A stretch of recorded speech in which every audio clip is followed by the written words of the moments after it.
ఆకులనయా ఆకులతాం లభంతే శ్రీవేంకటాచలపతే తవ సుప్రభాతం.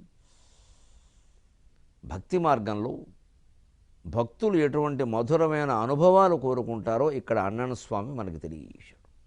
దాన్నే ఇంకాస్త పొడిగిస్తున్నాడు.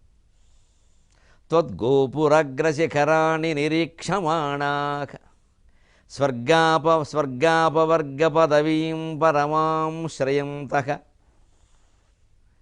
మర్త్యా మనుష్యభవనే మతిమాశ్రయంతే శ్రీవేంకటాచలపతే తవ సుప్రభాతం. దీన్ని ప్రత్యేకించి తిరుపతి వైభవం అని కూడా చెప్పచ్చు ఈ శ్లోకాన్ని. తిరుమల వైభవం, వైభవం అంటే ఇది.